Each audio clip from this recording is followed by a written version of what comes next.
Hello and welcome to episode 58 of the Crash and Ride podcast. I'm Patrick Ferguson. I'm your host. This week's guest is Maurice Rickard. He's an old friend of mine who lives in Pittsburgh, Pennsylvania. He's a fantastic composer and player. He does a lot of drone stuff, a lot of improvisational stuff. He writes a new song every week and posts it online as a discipline that he engages in, and he has not broken that habit through the entirety of his quarantine, which I think is kind of amazing. If this is your first episode of Crash and Ride is a long-form interview podcast where I talk to musicians who've survived anxiety, depression, and addiction. The idea was that if I could get people to talk openly and honestly about the things that upset them, make them sad, make them anxious, make them angry, that we could start to sort of see ourselves in the sufferings of others and we could feel a little bit less alone in the world. And I got to tell you, the last couple of weeks, I've been dealing with some anxiety. I don't know about you, but I'm a little tired of being locked up in the house.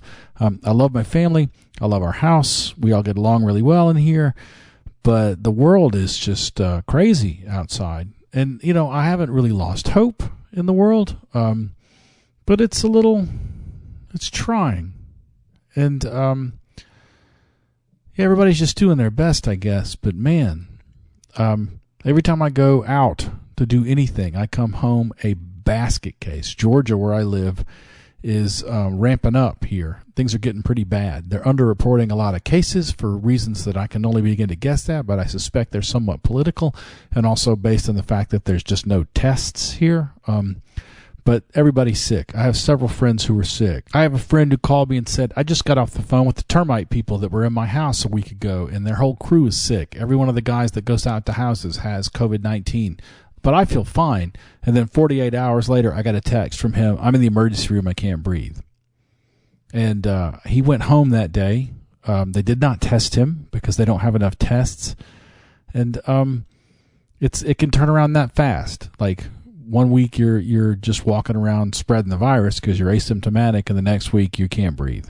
And man, I don't want to be that guy. I don't want to get anybody sick. I don't want to get sick. So when I go out to get groceries, I'm like, stay back. I'm staying back. I'm wearing my respirator. I'm wearing my gloves. But, like, let's not get each other sick. And people down here in the South, man, they can be surprisingly blasé about it. I worked on construction sites for years, and there were always these guys. There's always these guys. They still smoke cigarettes because they don't think that, you know, the Surgeon General they just don't like tobacco companies, and they wouldn't wear their protective eyewear when they ran the table saw or wear their hearing protection when they ran the planer because they were just too tough to worry about getting hurt. And those are the same guys. Like I go to the hardware store and nobody's wearing masks or gloves, and I'm just like, what the fuck is wrong with you people? Anyway, it's an anxious time, and I can be an anxious guy, and I talk to other people, and we're all kind of like, fuck, man, this is a lot. But, I'm on Zoom, been talking to some people, going to some meetings online. If you know what I'm talking about, you know what I'm talking about. Staying in touch with friends. I'll have about an hour a day where I just reach out to somebody or somebody reaches out to me and I go sit on the back porch and talk on the phone for a long time, just get caught up. And been working in the garden. Been furiously doing home improvements because if I sit still, my anxiety starts to spiral out of control. So now we have 2 freshly painted bathrooms in our house, an enormous garden. So I hope that you're finding ways to stay busy or you're getting plenty of rest if that's how you cope with anxiety. And I hope you're hanging in there. I think that next week's episode, if I can get it out in a week, I realize these have been a little sporadic lately, but it's hard for me to sit and focus on one thing right now. Because I have this executive function disorder, this anxiety disorder that makes me want to run around and do everything all at once. But I was able to get this episode put together, and I'm real proud of it. But I hope you're hanging in there. I hope you're doing okay. Don't be afraid to reach out. I think this coming week's episode is going to be me touching base with past guests who I really like. If I can get them on the phone to talk about how they're coping with being shut in. It's been a month now. And I got friends who are sound engineers and musicians who are touring and stuff, and everybody's broke and scared, and I don't know how we're going to handle it. But I'm going to get everybody on the phone if I can, just get them to give us an update about how they're doing. Couple of quick announcements. Crash and Ride is brought to you in part by Greer Amplification. Greer Amps builds the best boutique effects pedals available. If you're looking for an overdrive, boost, fuzz, compressor, or tremolo that is rugged, road-tested, and at home, on stage, in the studio, or in your living room, Greer has a pedal for you. Nick and his staff strive to build the best products around with the best tone you've ever heard. They believe in their products, and they stand behind them too, backing each one up with a lifetime warranty to the original owner. Each Greer Amps product is hand-built in Athens, Georgia, USA. Go to www.greeramps or visit your favorite music retailer as soon as they reopen, whenever that's going to be. Now, here's where I would normally talk about the Jittery Joe's espresso roast that they do that's named after the podcast. You can get Crash and Ride Espresso off our website, but you can also get it from the Hendershots website. Hendershots is an Athens, Georgia-based coffee shop that has incredible coffee. It's a great place to hang out, and they have a really great staff. Some of the best people in Athens are baristas and baristos at Hendershots. But they've been idled by this coronavirus thing. But the owner, Seth Hendershot, who is just an amazing guy, I would cheerfully jump on a hand grenade to protect that guy, is doing mail order of the two Hendershots blends, 78 and 45. 45 is a medium roast, I think, and 78 is a dark roast. But double check that on their website. I think that's what it is. And also, they're selling Crash and Ride Espresso. And Seth is being super careful about packing everything in a mask and gloves and making sure everything's sanitary, wiping everything down, and shipping coffee out for the same price that you would get it from our website. And he's using that money to support his incredible staff of people who I love very much. So go to hendershotsathens.com. That's HenderShots Athens.com. And go to the merch tab, and you can get any of my coffee, any of the Hendershots blends, and he'll ship it right to you, and he'll make sure that it's bug-free. And that just do it. Just do it right now. Get some coffee from Seth. Tell him you heard about it on the podcast, because I want him to know how much I love him and how much I appreciate everything he does. That's hendershotsathens.com/merch, MERCH. Also, thanks to everybody that bought flyers for the Pinky Doodle Poodle show that didn't happen at the Nowhere Bar. We were able to raise $1,500 for Pinky Doodle Poodle to survive on, since all their shows are canceled right now. Very soon I'm going to have Pinky Doodle Poodle t-shirts on the Crash and Ride website. That's crashandridepodcast.com. You can go there, click the merch tab, and you'll find Pinky Doodle Poodle shirts there by the end of this week, and you can continue to support them as they wait for things to clear up so they can go play music and make a living. Oh, some of you might not know who Pinky Doodle Poodle are. Pinky Doodle Poodle are this amazing rock band from Tokyo for whom I play drums when they're in this country. We were supposed to be working on an album right now. We were supposed to be touring every weekend right now and making money, and they're just completely sidelined by the COVID-19 curtain slamming down right after they got back to this country. So any support you can give them would be greatly appreciated. If you're a musician like me in Athens, Georgia, and you have been completely cut off from the ability to make any money, there is a relief fund set up by NutriSpace, the incredible resource we have here at nuci.org, nucci.org. The Gary Vereen Memorial Emergency Relief Fund is set up just to support people like you and me, and you can apply. You can tell them how much money you have lost from not being able to work as a sound engineer, or as a bartender in a club, or as a musician, or whatever has taken all the money out of your life. And there is money for you to pay rent, and money for you to get food, and money for you to get gasoline if you need it. Go to nuci.org. All the way to the right on the first page of their site is a link to click for the Gary Vereen Memorial Emergency Fund. Get in there and get help if you need it, because it's there for you. If you're a Chicago musician and you're struggling with thoughts of self-harm or depression or anxiety related to this, they have set up a new resource line you can call. It's not just for musicians.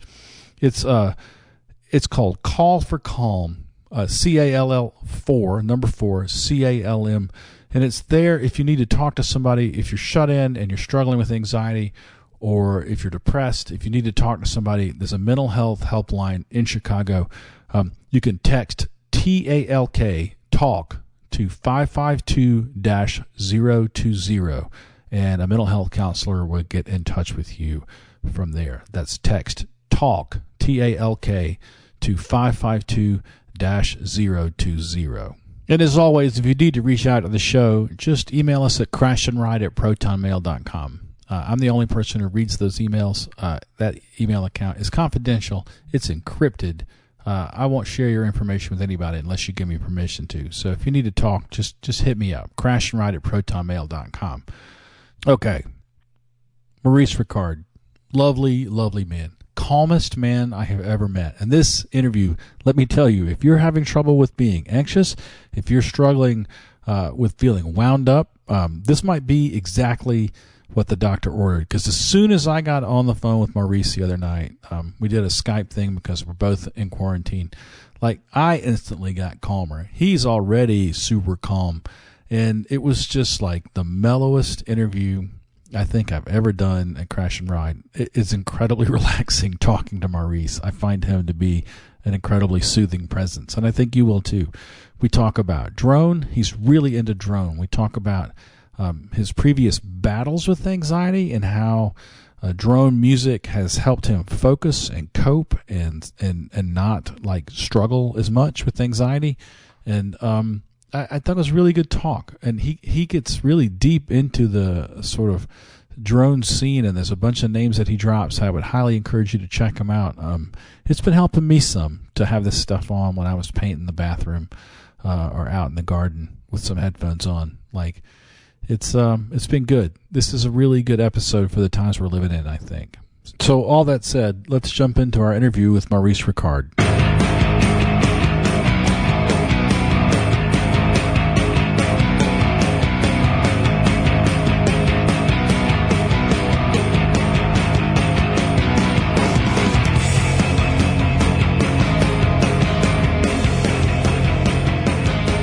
Okay, folks, I'm here with Maurice Rickard, a dear friend of mine who lives in Pittsburgh, Pennsylvania. He's a multi-instrumentalist, composer. He's the man responsible for 10 Music, and he writes a song every week as part of an online collaboration. Tell me about that collaboration, Maurice. That was a thing that the people who started it in 2012, and the idea was to write, record, and upload a new thing every week. And I found out about it it looks like they're active every even year, and then they take the odd ones off. And so I found out about it right before 2014 started. And at the time, it was like a lot of people just kind of thinking like, oh, I'll record something when I feel inspired to do it. And, not a lot of stuff gets written that way, at least for me. And so I got into this thing and just kept going. So even though they take the even numbered years off, there are different ways of keeping going. I've kept going at, now like one of those people started another platform for this kind of thing. But we can get into that if you like, which is, I'm a big believer in keeping regular creative commitments. Sort of more interested in like, what is your, like, I know that you play guitar. I know that you play bass, but do you sequence your drums? How do you cut drums? I totally sequence the drums. I sort of treat the editor like a drum machine. So it's often it's like I can treat the computer keyboard as like pads for hitting and I'll tend to sequence. I'll start live doing the little taps and then I'll move them around or add stuff, take stuff away. Yeah, tell me, what drum program are you using for that? For the most of the weekly stuff I'm doing in Ableton Live or Ableton Suite. So it's the built-in drum rack, which when they first came out, there was a really simple drum machine that only had like 8 pads. Then drum rack has like as many, like a crazy number, and you can put samples in there, you can put other instruments in there, so you can go as far as you like in crafting your drum sound. Sometimes I'll resort to just sample drums. Sometimes samples I've made myself. did a bunch of pieces where I was synthesizing every voice just because I wanted to do that. Yeah. So it's, whatever the default drum machine that comes with Ableton Live. And I've seen your studio. You live in a post-war little bungalow in one of the neighborhoods outside of Pittsburgh that was one of the original baby boom neighborhoods. So your studio is basically like a closet. It's pretty tiny. The house is essentially the same, a very similar layout to the house that I grew up in. And as a kid, I had like the smallest third bedroom, and this is that same kind of room, but this house is even a little smaller because the people before we bought it made like the room kind of is in a little L, and they made part of the L a closet. So this little office studio is even smaller. And yet you've managed to get like a composition online every week now for several years. Yeah. It's I'm over 300 now. I don't know the exact total. If someone wanted to listen through these tracks, I have two questions. One, where would they do it? And two, do you have like a greatest hits list? Is there like 10 or 15 you're most proud of? There are like 10 or 15 that I'm really happy with, but I don't like keep a list somewhere. So I will get you on for the show notes. Okay. There's two places they can listen to the bulk of them, which is weeklybeats.com/10 spelled out, and the other is streak.club, which is a valid URL, believe it or not, /u/10, and that is most of the odd numbered years, and then there's stuff on my SoundCloud. Okay, I'll put all that up.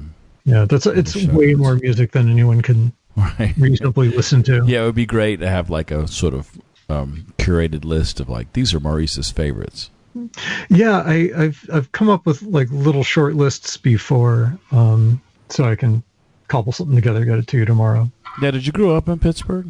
I did. I grew up in a suburb, another in the South Hills of town, and it was like an older suburb, so it still had sidewalks, but it was it worked out to stick around, rather than there were several points at which it like typically it would make sense. Oh, got to leave town for work because the 90s in particular was.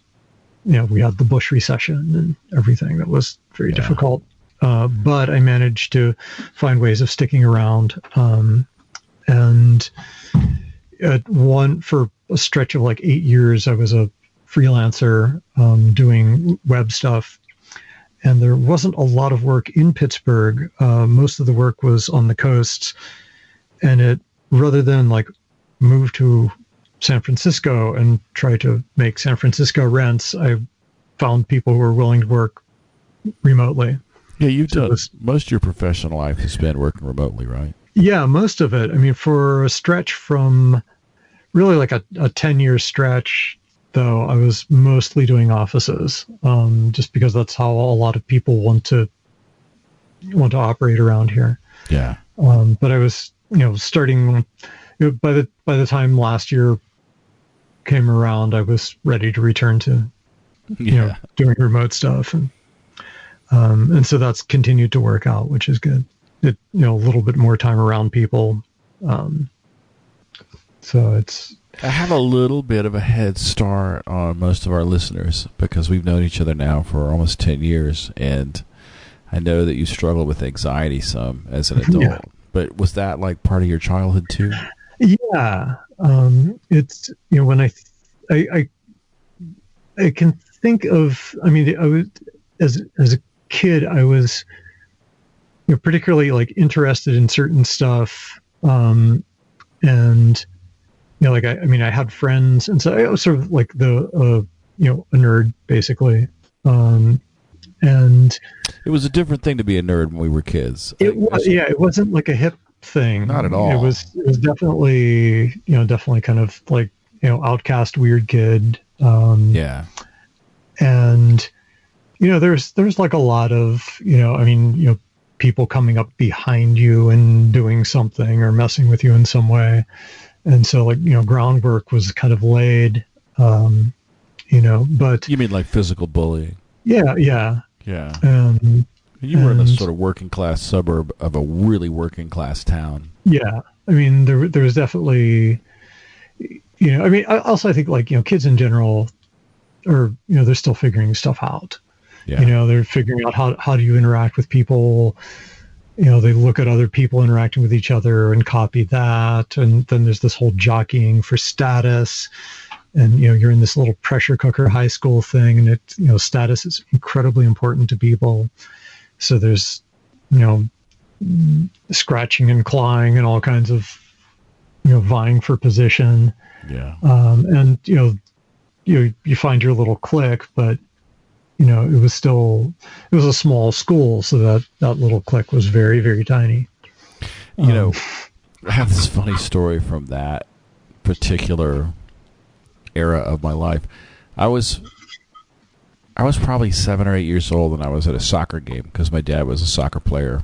And there were these little, we always lived near military bases, so there's always these little just competitive amateur league soccer games. And I remember I was supposed to be watching a soccer game, and there was a guy sitting a few feet away who had a pair of drumsticks jammed in his back pocket. And I thought, that's the coolest thing I've ever seen. Oh, that's awesome. So when I started playing drums in like middle school or whatever, I'd stick my sticks in my back pocket. And then at some point, probably midway through my 8th grade year, some of the kids that I went to school with thought it would be good sport to snatch them out of my pocket and then throw them to each other, like giveaway. And the first time that happened, I was just helpless. I would run to one guy, and he'd throw to another guy, and this game went on until someone pushed me down. And I thought, that fucking sucked. And I had a couple of days to ruminate on it. And the next time it happened, I told the kid who had them, I was marching towards him, and I said, if you throw those, I'm going to punch you right in the fucking face. And he threw them, and I just drove one right downtown as hard as I could, dead center. Like, probably didn't break his nose, but like came about as close as you can. And I turned around and started marching towards the next kid who had him, and he was just like, you know what, fuck this, and dropped him.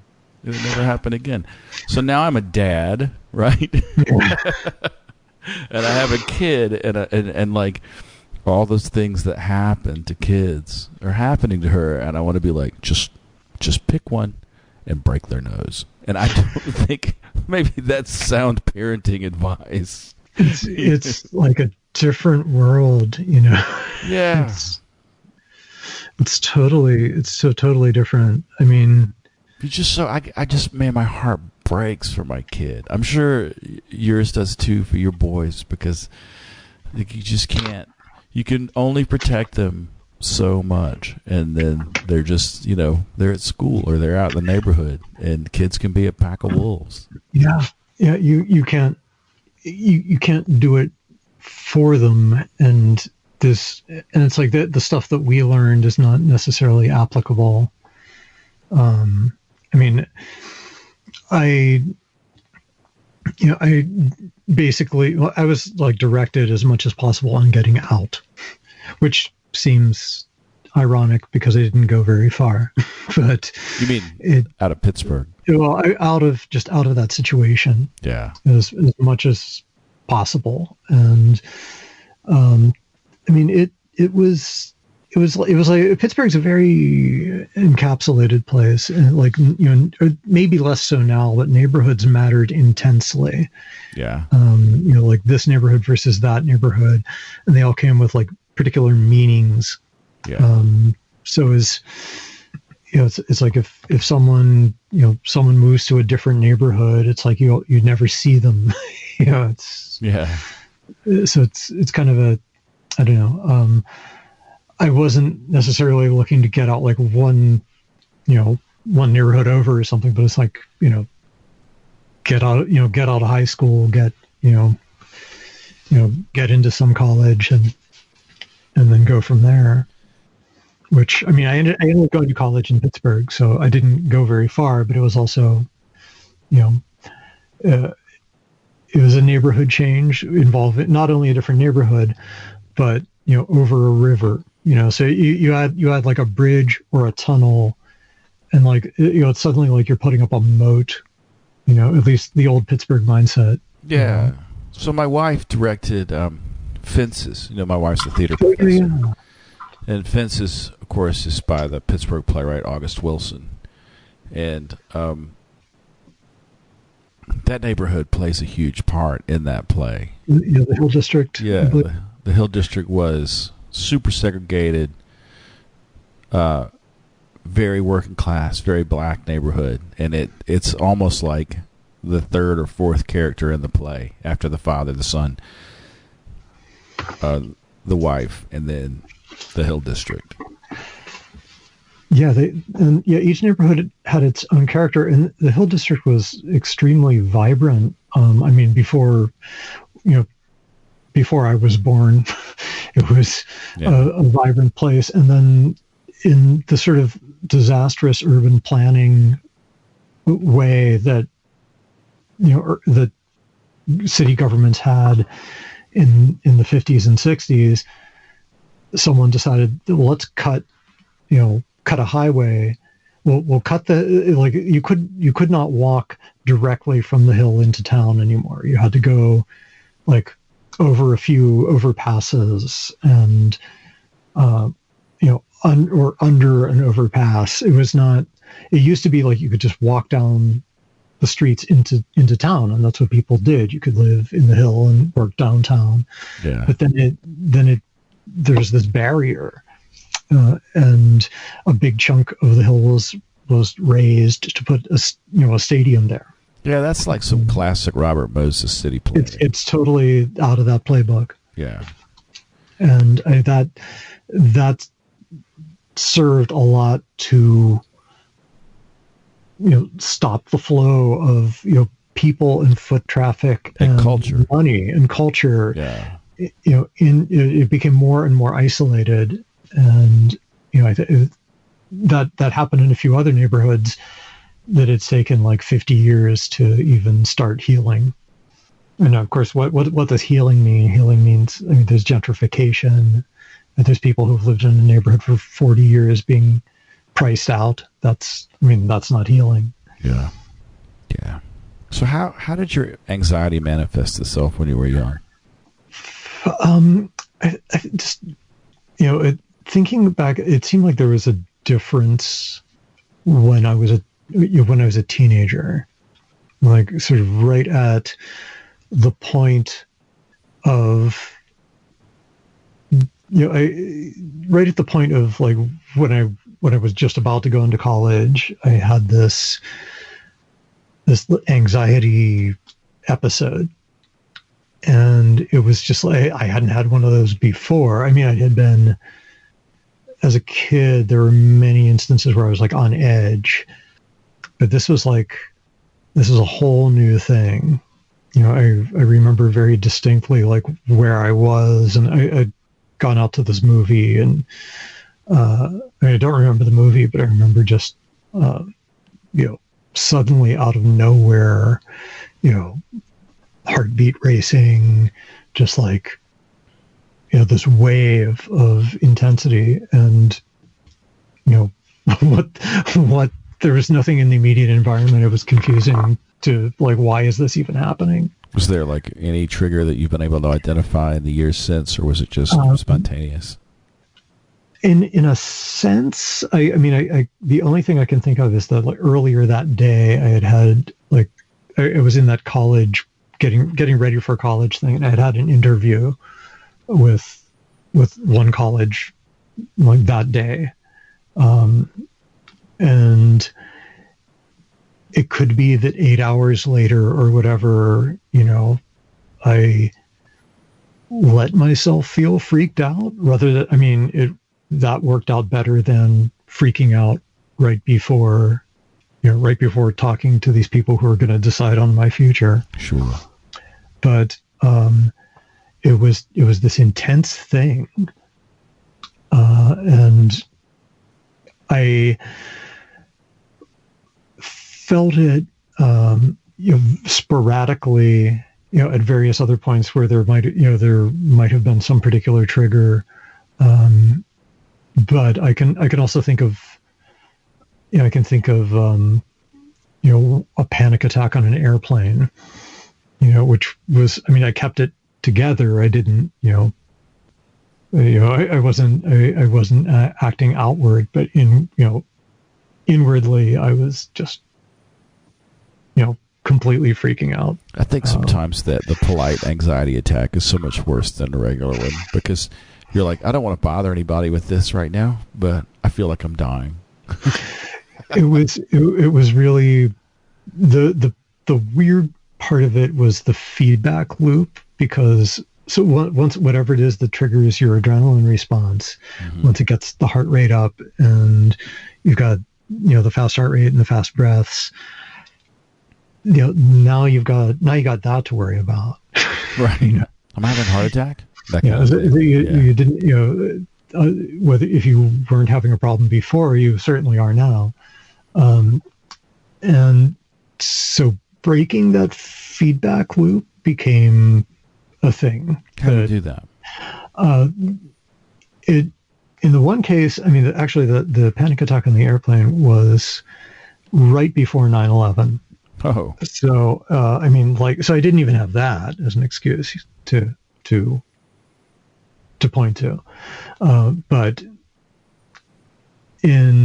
right after that, the next time I had to fly, I was able to see a psychiatrist and get a prescription for anti-anxiety meds, which is in a way funny to me now, because we're almost 20 years on from that. And I think I still have like half of them somewhere. Yeah. It was a prescription for like 10 or something. Yeah. But in a way, it just took the one, to take before a flight, so I'm like super on edge because it's like my first time flying after 9/11. Right. And, okay, I take one, and then suddenly the feedback loop was, all the motors were spinning still at that super high rate, but the gears weren't engaged. Yeah. So it was like, I could feel some of the energy start to come out of that started, it was, I didn't want to invest a lot of energy in this being like, oh, well, this pill is going to fix it. Yeah. But everybody, wherever it is that you are and you have whatever situation you're in, if something is authentically helping you, that's, then it's helping. And in that moment, I could see where the feedback loop could be broken. Subsequently, I can think of socioeconomic pressures. Especially those 10 years or those 8 years as a freelancer. There were definitely times when that was edging up a lot more frequently, where, worried about the immediate future, worried about the distant future. And I see a similar emotional landscape between you and my sweet daughter, in that you're both wildly intelligent, wildly creative, but also a certain amount of structure is really important. Yeah, and it kind of has to be, I think, the right kind of structure, because that again is an individual thing. What kinds of structure work? For me, it has to come from me. I have to, if I'm deliberately choosing to impose a structure, that's okay. But I think I would have a lot more resistance to someone deciding on, well, this is going to be your structure. Yeah. Arbitrary bureaucratic structure is, it only makes a certain kind of weirdo happy, and the rest of us really chafe against it. But yeah, there's this practical stuff. If you're if you have to be working with somebody on something, then you have to be available at the same time. But right. And that's just, I mean, that's fairly sensible. That's not just random. Yeah. But I don't know. I think like right now we're discovering how many of those kinds of societal structures, particularly around work, are really just like someone Arbitrary. likes, yeah, totally arbitrary. Someone likes things the way they are. And well, that's how I always did it. So that's how we're always doing it. Yeah. I want to get to sort of the present moment soon, but one of the things I'm sort of curious about is you've had a lot of instability just in your work environment. We've talked about it, like, because you're a programmer, and a fairly cutting edge, set of application suites. A lot of times you'll be like swept up in a new startup and you'll like be working crazy 60-hour weeks for a while, and then the whole thing just goes away. Yeah, that's kind of like startup life. I think I think I have been able to, this is kind of, I know, searching for words, but I think I have come to a point where those kinds of intensities and changes, while it seems as though they would be triggering, I've done enough of them that it takes a certain amount of it drains them of anxiety just from repetition. Yeah. And like even just saying that now, I mean, I'm thinking of two things. One is again going back to adolescence, is when like the SAT, which is not so terribly important, I guess now, but back then when we were in high school, it was that was like this enormous deal. Yeah, it was an inflection point for the rest of your life. Your future is going to depend on this, that kind of thing. Like I remember now, and I'm going to say something weird, is that I'm going to say the first time I took it, which there was some reason, I forget what, like my parents wanted me to take it early, or like, and it ended up being a very good thing. I took it twice. I ended up taking it 4 times. Oh wow! And it was not because I did badly, but it was just like if you took it more than once, I think the idea was that your best scores would be combined. Right. And it's just like performing anything. I found that the taking it that many times made it not so scary of a thing. Yeah. And to some extent, I mean, like startup life, you get into a job and a year later it's gone. Yeah. That means that you're very frequently interviewing, or at least, and then, just the difficulty of finding a job in a crazy economy. I found myself doing a lot of phone interviews, a lot of in-person interviews. There's this whole weird gatekeeping culture around tech, where, we're going to test you on, do you know these algorithms, or can you create from memory these algorithms in programming language?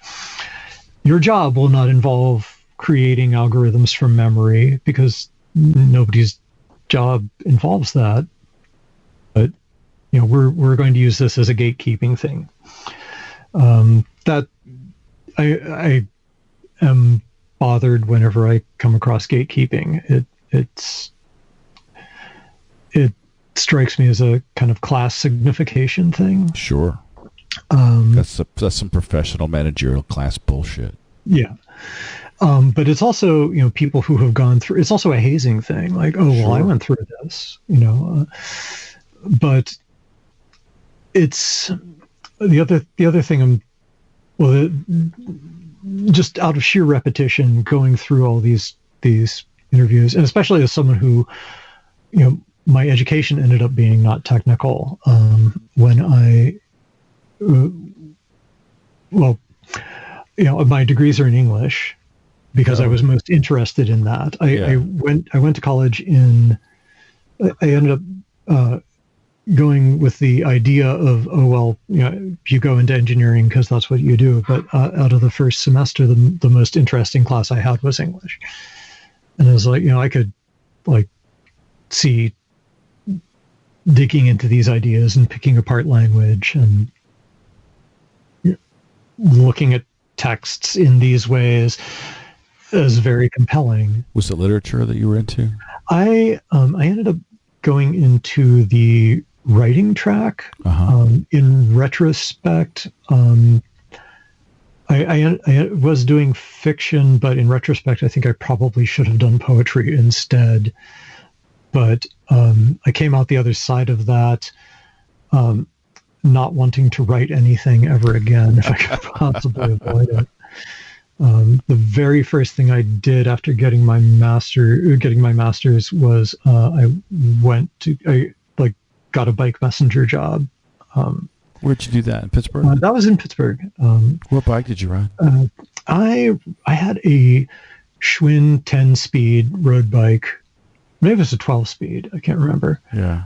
Down tube shifters, that kind of thing. It was like a little bit better than the Varsity. The big heavy. Yeah, it was better than that. Yeah. The Varsity's a classic, though.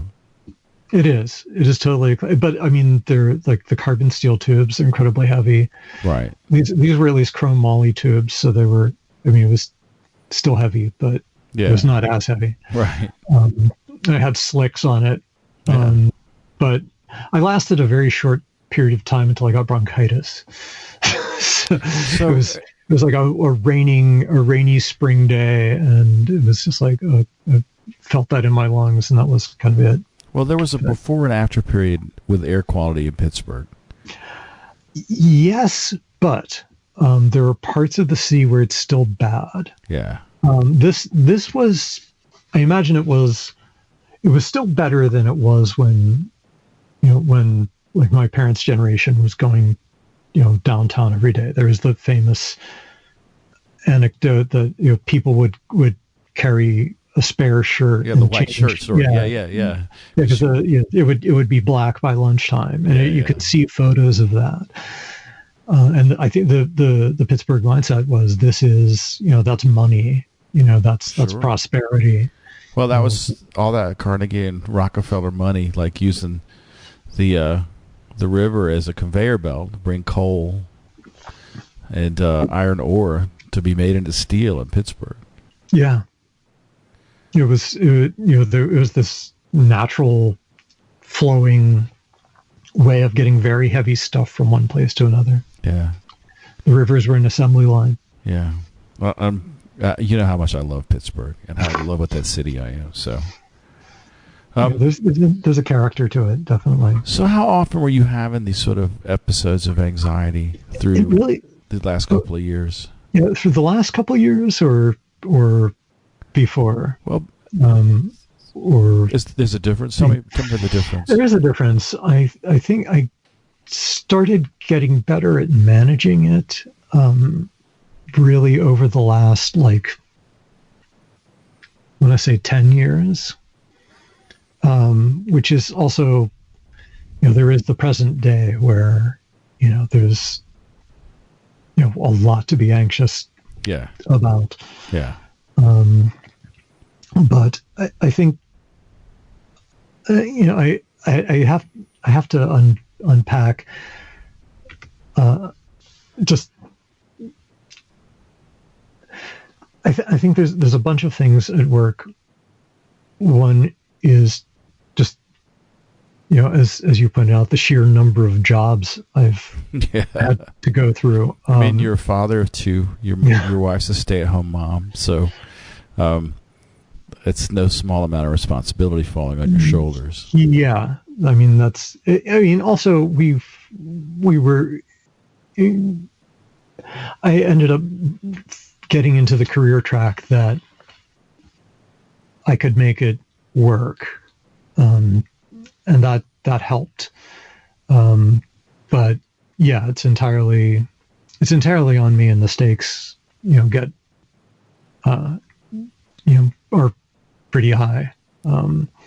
Because, I'm the person earning the money, which I think the way our society is set up, with essentially very little of a safety net, and at the moment, effectively no safety net. There's, I think, an enormous amount of anxiety for everybody, and you're set up to suffer from anxiety, and much of it, if not the bulk of it, is socioeconomic in origin. Yeah. Well, I haven't talked about this on the show yet, but like a month ago, I found a piece of scrip, a piece of the currency that they would use to pay coal miners instead of paying them regular money, from Harlan County, which was the site of the coal wars. Right. Of the 1920s, the Blair Mountain coal wars, and also a wildcat strike that was documented by the filmmaker Barbara Koppel in Harlan County, USA. That amazing documentary. And I this piece of script is it's a $5 piece, and it's about the size of a dime. And I spent a lot of time staring at it, thinking, so somebody was paid in fake money to buy goods at the only store in town, which was also owned by the mine. And like it made me sort of think about money in society and the level of anxiety the average working person has their entire working career. Like, the most chilling thing that anybody could say to me at my last startup job was for the boss to come and put his hand on my shoulder and say, "Hey man, do you have a minute?" Yep. That's the last thing that was said to me before I got laid off at my last startup job. Like, "Hey man, do you have a minute?" Like, and you knew it was coming by that point. Yeah, and it's like, I think about the thousands of people whose paths have crossed mine through the years, and everybody I know, with a few, just the rarest exceptions, is living paycheck to paycheck. Everybody gets sort of held over the same barrel. Economic precarity, disaster, ruin, eviction, homelessness is always like just a few steps behind you.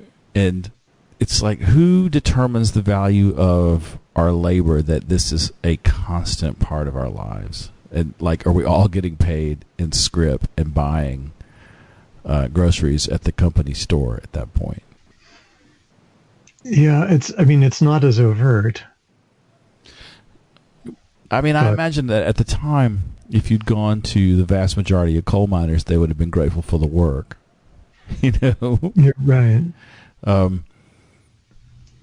It's only sort of overt when you know that you get paid in U.S. Treasury bills at your job. But now it's all digital anyway. Like, money is an abstraction. Like, you get to the end of the month and you check your balance on your phone, and the number went up. Yeah. But it's not actually currency. Although it's closer to it. I think it's closer to $1 than like if you got paid in Bitcoin. or like a particular cryptocurrency, which I feel like that may be coming. And then are we really back in the script world? Yeah. And then it's like, well, I got my paycheck and it was for the correct amount, but now, but this particular crypto crashed, and now I have $88 instead of. Right. So you say that you've handled your anxiety better in the last 10 years than previously, what are there specific coping skills that you've developed, or is it just that things have just gotten easier for you? I think it's a combination. I mean, admittedly, I'm in a lucky position in that after many jobs that were not as stable, it seemed like a number of them were getting progressively better. One thing was punching out of the freelance world, because like to get it to move from everything being on me, which is to say, I mean, if you're a freelancer, you're looking for work. As soon as you're negotiating the contract, as soon as you get that in, now you got to do the work as fast as you can to get paid. Then you have to make sure that you get paid. Meanwhile, you need to be prospecting for the next piece of work. And that was a level of stress that I couldn't sustain anymore. I've always said that every freelancer is doing 2 jobs at the same time. Yeah, I would say 3 to 4. Yeah, really, because and it is all on them. I think the way it gets sustainable is if you can get a pool of regular, well-paying clients, or you just have enough of a volume that you can keep it moving. Yeah. I never quite got to the stage of things being self-sustaining. Yeah. It was like there, and there were a couple different Bush II crashes that were pretty dark in terms of essentially no work for 6 months, or it's I'm thinking of I remember when there was a big fashion for offshoring, for people to send their work to India. Yeah. And then I remember when all that work came back. Right. Me too. Yeah. Yeah. I mean, you lived through this. And it was the same. Like, I realized that we were like leading economic indicators. What people would be complaining about 6 months later, we were living right now. Yeah. Yeah. So it sounds to me like some of the lessening of anxiety's control over your life is as much situational as it is like, I mean, are you doing yoga, or are you meditating, or any of those things to sort of... Yeah, there's 2 other components. One is there's a meditative practice that I got involved with in the deep listening community, which is a community that formed around the composer Pauline Oliveros and Eloise Gold, and also Ione, who is there isn't really a single good word for her background. I mean, I would say a deep practitioner. I had gotten to interact a little bit with Pauline online, and I submitted a proposal for the first Deep Listening Conference, which took place in 2013, and that was accepted. It was to do an installation of these sine wave drones, which I'll bring that into it a little bit, I guess. And I'd been doing installations and performances with getting just a bunch of oscillators going at certain frequencies. Uh-huh. And I just, even in like sitting there at the laptop working, I would be using these sine wave frequencies just in my headphones. And I'm a big believer in getting into a state and staying there for a while, which a sustained tone, drone music, those kinds of things can help with. Uh-huh. And I guess when I mean drone music, I'm talking very, very much things that are nearly static or very slow changing. Can you give me some examples of artists or compositions? I think like Iliane Radigue is one. Her work with the ARP 2600, or was it no, she was using an ARP 2500, but there's, I'm looking at a bunch of CDs right now. There's her Trilogy de la Mort, which is, you know, based on, a lot of her stuff was based on Tibetan practice. The Book of the Dead, de la Mort, yeah, of course, Book of the Dead, yeah. Yeah. There's her work, Adnos. I think Adnos and Trilogy de la Mort they're both not completely sustained tones. They're not the same tone throughout. But there's something about a collection of frequencies that hits you with a resonance that, for me, it's kind of like, you know, you're tuning a radio with an old dial, and then you lock in on the frequency. There's a kind of satisfaction to that. And for me, listening to these kinds of things were ways of getting this sort of relentlessly spinning part of my mind locked onto something and calming it down. Lamont Young, is his work is similar. He had a couple different modes of work. I mean, he's still alive, but he has a couple different modes of work, one of which involved very long sustained tones, like his Trio for Strings, I think might have been the first of his, but I think of the high tension, or the second dream of the high tension step down transformer. That was a CD that I had been reading about Lamont Young because of his connection to the Velvet Underground. Yeah. And I found that he did a few CDs on Gramavision in the 90s. Sometime in the mid 90s, I found this in a used bin and, you know, bought it, and just like, it's done with, it's a full CD length, like the whole CD is used. And it's played with an ensemble of 8 trumpets with Harmon mutes. Mm-hmm. And the way that these notes, there are really only 4 notes, I think, used in the piece. But the way it's done, each note sustains way beyond a person's breath. And it's these 2 groups of 4 players where they're passing tones off to each other. And it's utterly seamless. It's amazing. That kind of listening is really satisfying, for, at least for me, for quieting things down.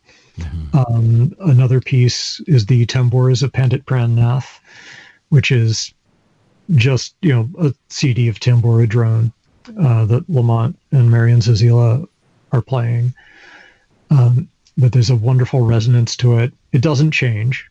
I mean, if you're going into music expecting, you know, well, I want to have a chord changed and I want to be emotionally affected in this way, that's an entirely valid way of listening to music and appreciating it and enjoying it, and, you know, to be moved by these changes. That's awesome, and I do that too. But I think if I'm trying to work with getting anxiety out of the way,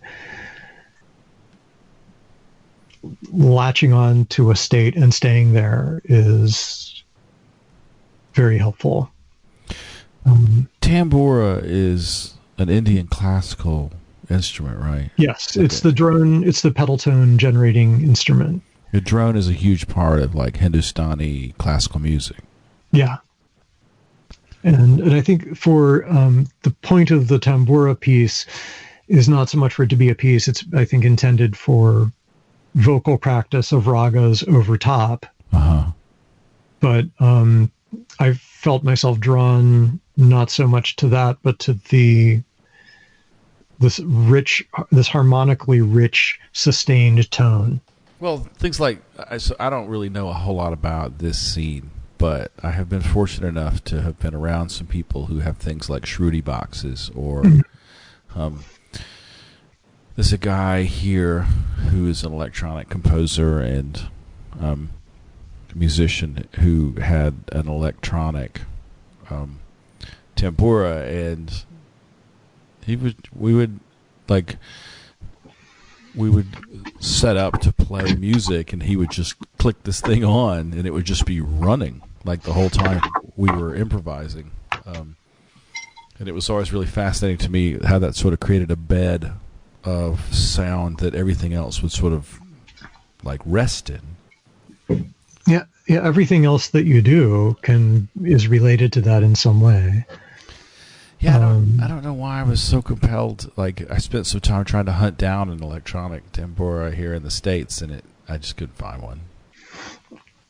I'm sure they're out there, but you could also buy the CD.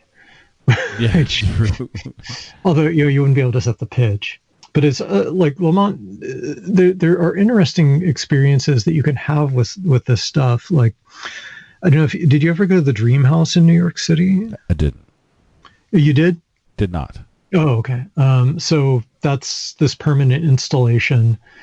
Although, I mean, it closes seasonally, and then I'm not sure what rotation they have the pieces on, but typically there are you'll remove your shoes and you'll go into this space, and there's a carpet. It's all lit in magenta, which is a very specific color chosen by Marian Zazila. And there's this loud tone. Actually, it's not just one tone. It's anywhere, it's up to 32 or more frequencies that are being pumped into this space. And the first time I went,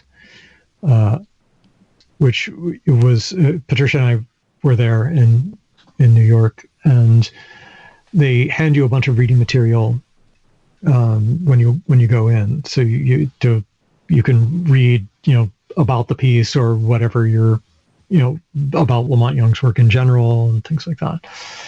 And I noticed that as I was looking at this paper, that as I moved the paper a little bit one way or another, I tilted it or curved it or something, the sound in my ears was changing.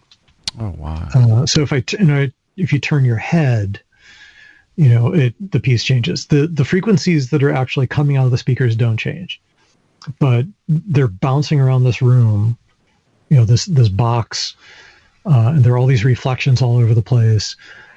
That you're going to have these really fascinating acoustic experiences. If someone sitting next to you is going to be experiencing a different piece because the shape of their ear is different and the ear canal is different, and right. their head's in a different place. Which is literally. Yeah, literally. I mean, they're getting a bunch of different reflections and cancellations. So this drone thing, it seems to have given you kind of an emotional handrail during the day. Yeah, I mean, in a lot of ways, at a lot of times, especially more stressful times, yes. That was kind of my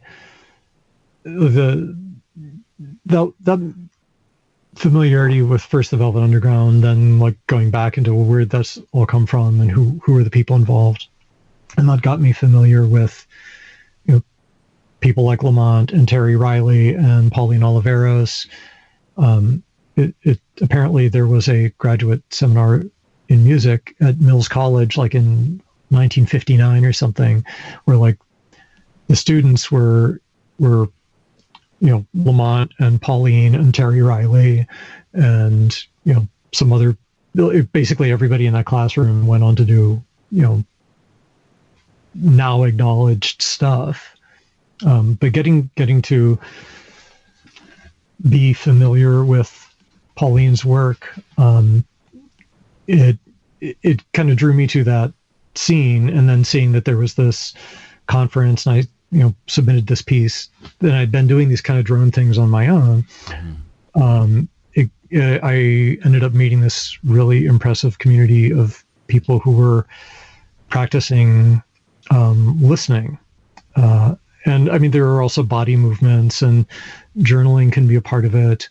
It's a multi-piece practice.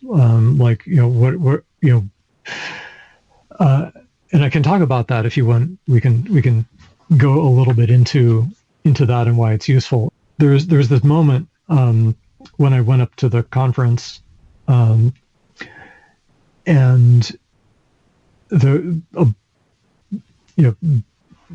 a way it was the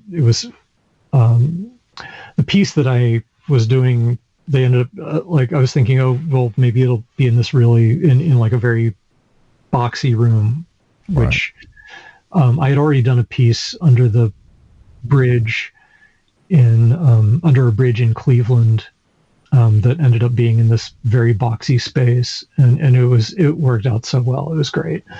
It was like I could just get this, like I had a couple of little computer speakers, and I was able to get this room vibrating just because it was a box. Right. It was very reflective. You found a standing wave. Yeah, exactly. And that was what I would do, is I would go into a space like that and do sweeps, and just take the oscillator from 0 on up to whatever, and listen for where does it bloom. Okay, boom, that's one oscillator is going to be there. Right. And so I do all these pieces, all these oscillators at different frequencies, and then I would put another oscillator very close to that, so that they would cancel. So these things would be canceling at different rates, and so this texture would be changing, but there would still be this sense of presence in the space, because like something's like humming and vibrating. Yeah. What at the conference I ended up being, the room that I ended up in was the mastering studio, so there were no parallel surfaces. Oh. So a little more difficult to get things humming. But it was I was really kind of struck by the people. I mean, there was one morning at breakfast where a bunch of us were sitting around these tables in this like lobby area, and someone said, "Oh, the table's vibrating," and we all immediately like put our ears down on the table.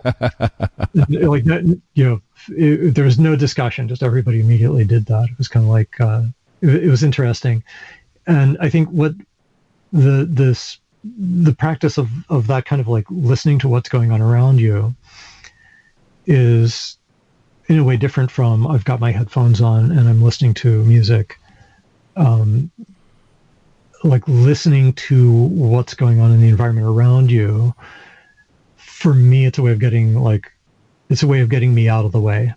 Yeah. I mean, because if I think anxiety is, you were in a loop.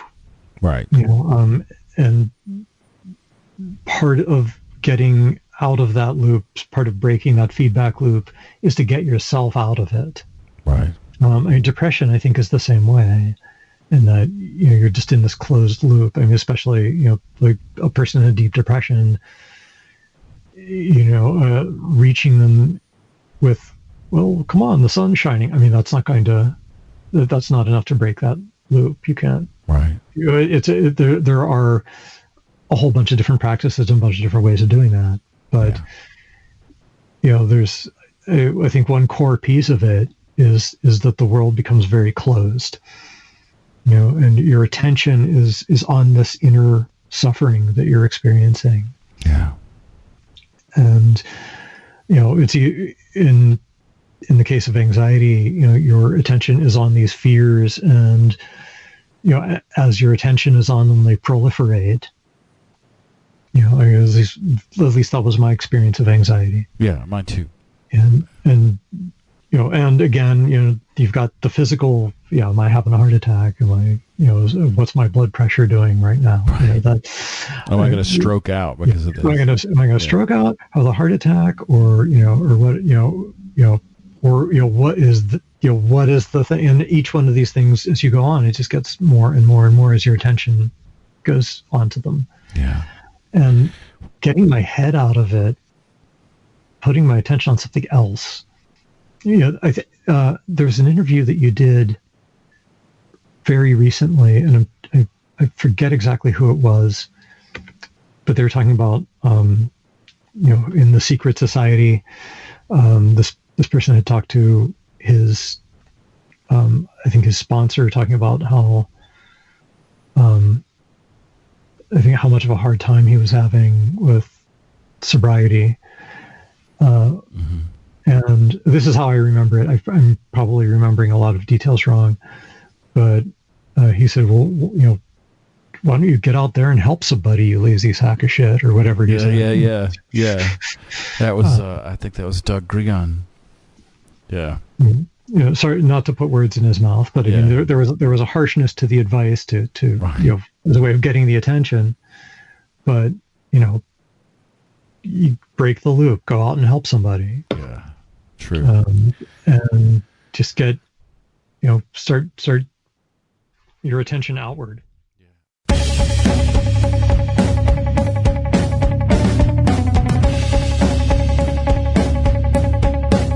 Hey, Crash and Ride would like to let you know about a new industry-wide initiative focused on mental health called Backline. Backline is a hub for artists, industry professionals, and their families to quickly and easily access mental health and wellness resources. Backline has partnered with leading support organizations and care providers to streamline access to services specifically geared towards the music industry. Go to www.backline.care to get the support that you need to thrive both on and off the road. The way that Backline works is you contact them via their website or their 800 number, and they will connect you with a caseworker. That caseworker will be familiar with resources in your area to get you the mental health care that you need. If you need to talk to a therapist, they can put you in touch with a therapist. If you need to talk to a psychiatrist and be evaluated for meds, they have a list of psychiatrists.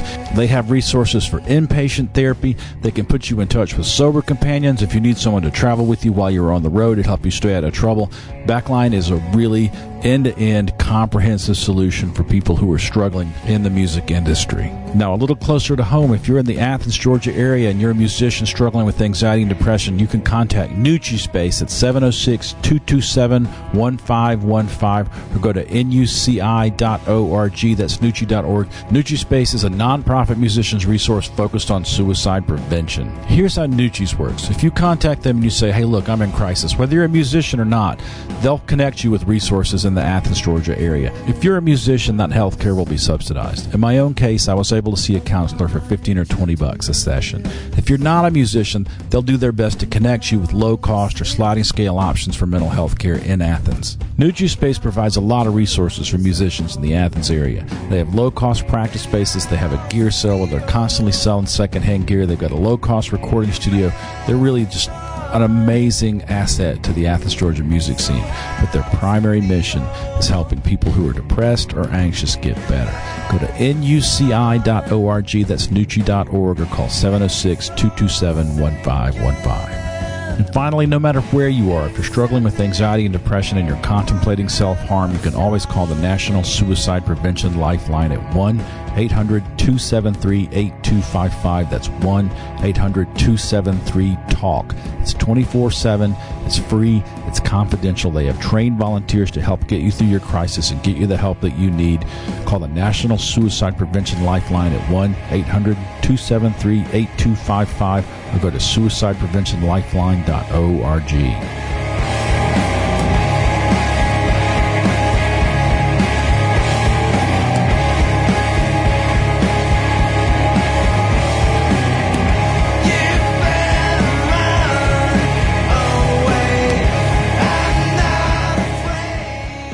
I want to kind of talk about the elephant in the living room right now because we're both currently in quarantine. We're both locked down. Yeah. And I know that a lot of people who have executive function disorders like ADD, anxiety, other sort of just processing issues are really struggling right now with the uncertainty of just day-to-day life right now. How are you doing? I'm doing okay. I have definitely had moments where it's like, well, what are the next, more than moments. I've had phases where what are the next 3 months going to look like? What's going to, what are we on the cusp of? The wave is coming. And what's that like? What we've done is, I've been working from home. So in some ways, my day-to-day life, my work life has not changed, which is, I'm very thankful for that. And I recognize that for a lot of people, there is no more work because they, if you work at a restaurant, or you work, if you need to be in a place with people and your employer is shut down, then now you've got a lot more uncertainty, and that that's a situation I've been in, but I haven't been in it under these conditions, and I recognize that people are going through a lot of very difficult stuff, and they're everyone's facing the unknown. I'm in a more privileged position to be able to continue to work. But I think we also all have the uncertainty of, well, what's going to happen in 2 weeks? What's going to happen in 4 weeks? And in the face of that uncertainty, I'm leaving it open and unresolved. I think with the anxiety about uncertainty, there's that particular flavor of anxiety where I think at root, you're worried about something as a way of trying to take control of it. And no matter how much we worry, there's only so much that we have control over. Yeah. I could stay up all night worrying about it, and that wouldn't help anybody at all. It's not. I feel like in anxiety-based episodes, there's been some quality of, if I just worry about this enough, something will happen. Yeah. Yeah. And I feel like recognizing that is a helpful way to break out of that. You can try anticipating all the possible things that can go wrong. You might be right or you might not be right, and it doesn't, the worrying about it or not worrying about it doesn't create a difference. Yeah. Which to me is less bleak than it sounds. Someone who's feeling anxiety and listening to this, I think they have to find for themselves what are they comfortable letting go of in terms of control over society at large. I can worry about society, but I can only affect my little corner of it. Yeah. I can affect how I treat other people. I can affect what I choose to do or not do. I'm staying at home. I'm not going anywhere. I know that maybe some people have been not as concerned. I don't want to spread anything to anyone. I don't want to get sick, and I don't want to spread anything. So it seems like staying home is the best thing I can do for people. There's, whether I want to or not, if I have enjoyed going out to a coffee shop for a change of scenery, and I'm not going to have a change of scenery for a while, and that's just got to be okay. I think that's a lot harder for people in different situations. So it's, I don't know. I don't have advice for everybody.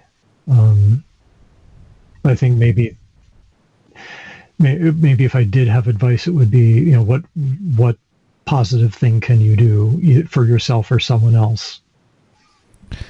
Yeah, for me, I mean, I'm just staying super busy, trying to be as prepared as possible for whatever happens next. Yeah.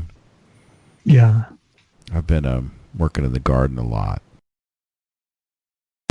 Literally. Yeah. I know you're also doing a lot of baking. Yep. Making lots of bread, teaching other people to make bread, which is fun. That's awesome. Yeah. I've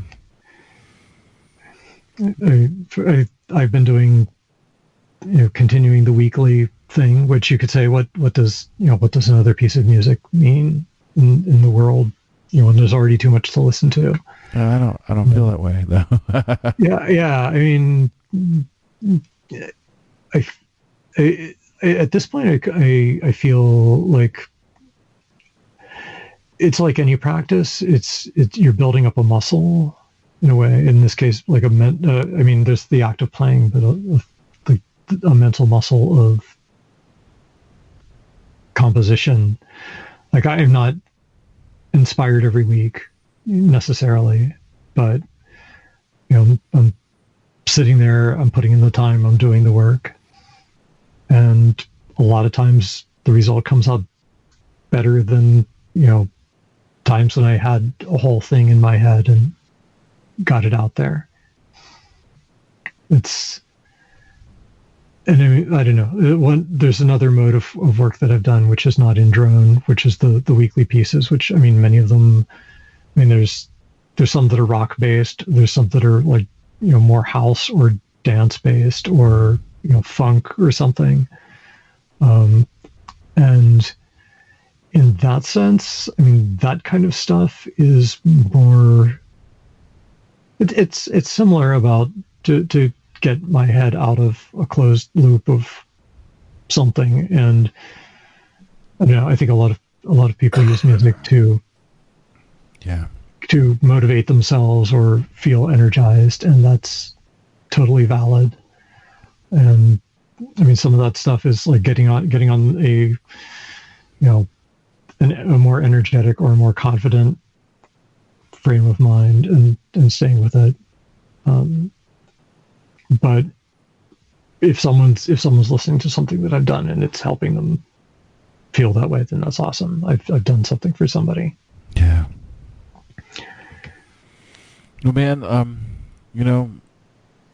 usually wind these things up with a series of 10 questions that I think you're familiar with. If you want to jump in.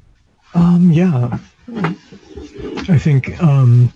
Yeah. Why not? Let's jump in. Okay. Tell me about the fondest memory you have of a meal that you've had. I think,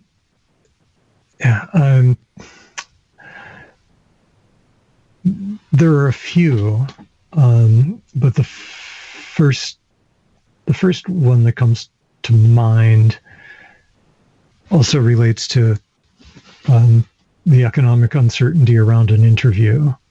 Yeah, and there was like one of those times when companies are spending money like crazy, and I've been working to get out of one job, and it was like one of those gold rush times or something when people were not really, they kind of didn't care how much they spent, and so this company wanted to fly me out to San Francisco, and I was like, well, they wanted us to move, so I was like, well, my wife isn't sure about whether to move or not, and they're like, oh, we'll get her a ticket too. Well, which has never happened Right. since. What's up with that was a little spendy for somebody, but they flew us both out to San Francisco on like a couple of days' notice. Like, what did that have to cost?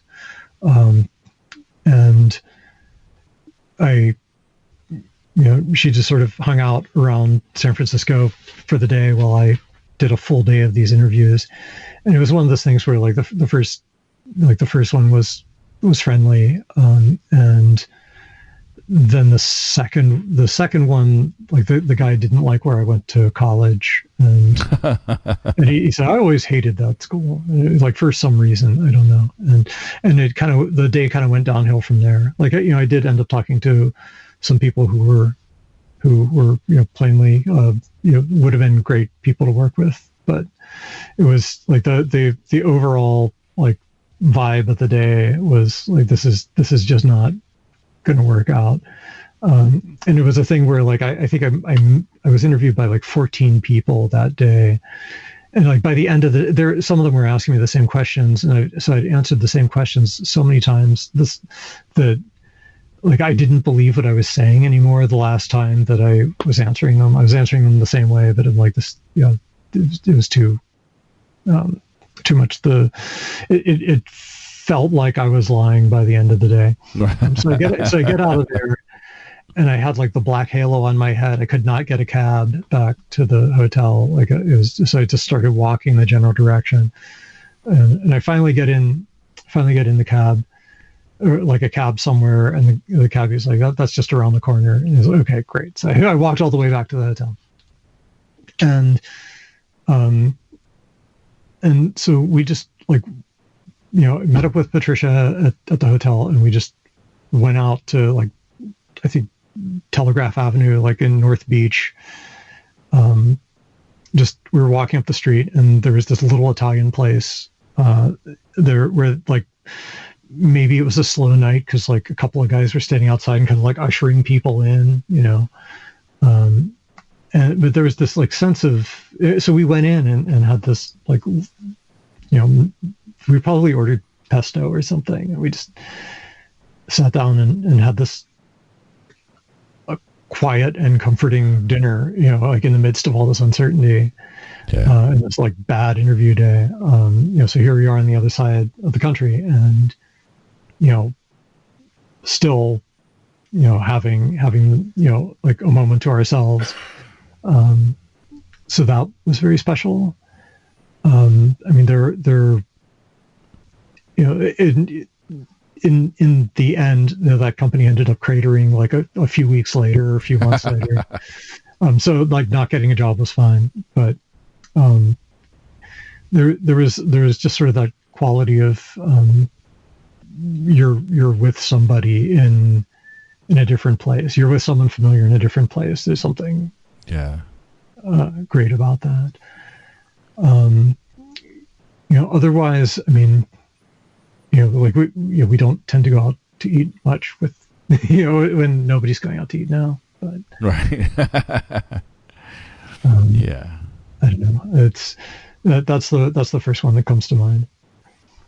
What's the most frightened you've ever been? I would have to say that panic attack on an airplane. Yeah.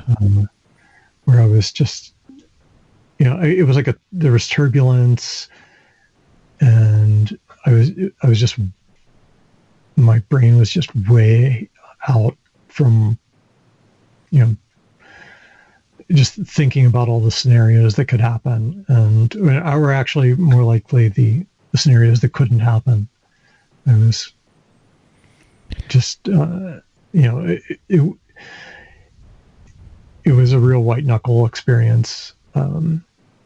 And I mean, there have been instances of, there have been situations that I've been in that were more,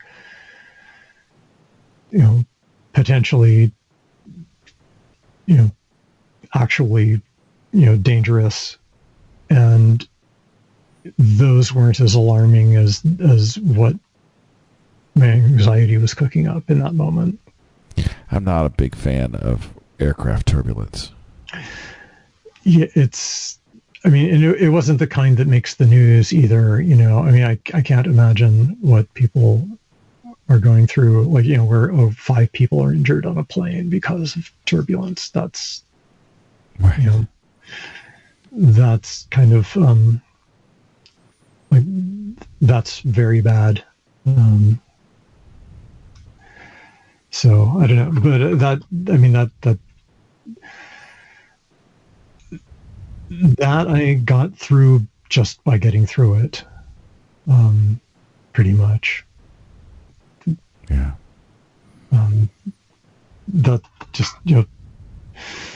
it wasn't a terribly long flight either, which I think was fortunate.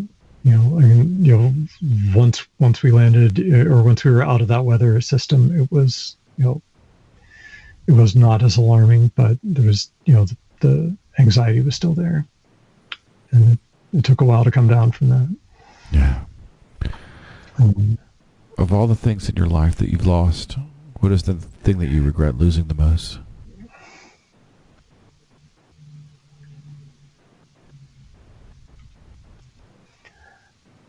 I feel like opportunities to be more helpful to people, or more opportunities to be kinder to people. Not that I don't think I have a track record of being unkind, but I think there there are opportunities that I wish I had seen, to help somebody. Yeah. I'm not thinking of a particular situation, but just in general, I think, I was wrapped up in this or that. I was thinking about this or that, and I wasn't noticing this person going through a hard time. Yeah. So it's, I don't know, I keep coming back to getting out of the way and looking around at what's happening. Yeah. Tell me about a time you received an act of kindness from a stranger. There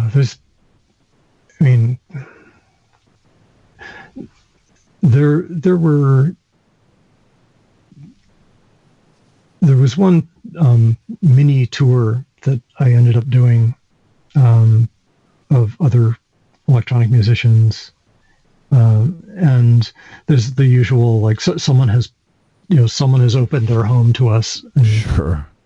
let us take showers, and that's always notable.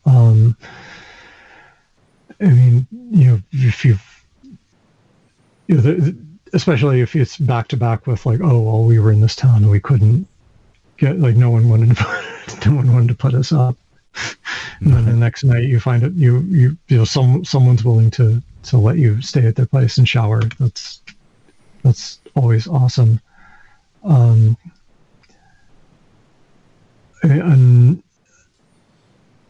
there are really a lot. I think there were times when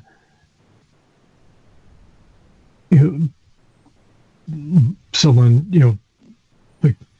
would be kind and offer a job. Not they wouldn't be kind. They have their own self-interest, but Yeah. But it certainly in the moment it feels like a kindness. And I also think, actually, in that anxiety attack on the airplane, there was someone across the aisle who started asking me questions about, where were you? Where were you? What were you doing? Why were you visiting? Just pulling you out of here. Just pull me out of it. Yeah. And that was like a thing that he didn't have to do. Yeah. And it,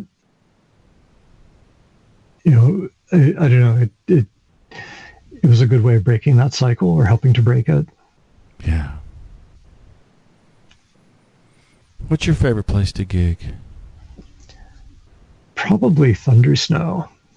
I mean, did you ever go up to that? Or I have never been able to do the Thunder Snow. It's not a great time of year for my wife and I. Right. I mean, she's in the middle of a semester. Yeah, and usually directing a play. I went up, I think for the first time in 2016, and they had already had like 2 or 3 of them by that point. Mm-hmm. And it was just a really, there's already the PRF events are very warm, and and welcoming. People see each other's bands. People are appreciative. They're listening. Even when there's a band that is an outlier of some kind, there's attention. There's, it's a very hugging kind of community, which I wonder how that's going to change. But this, just like I've done a couple of things at Thunder Snows. I've done this most recent time. I did a set which is guitar through software that I've been writing in Max MSP. That's basically like a quad delay system, and so I can just fade stuff up and get things interacting at different times and build up textures. And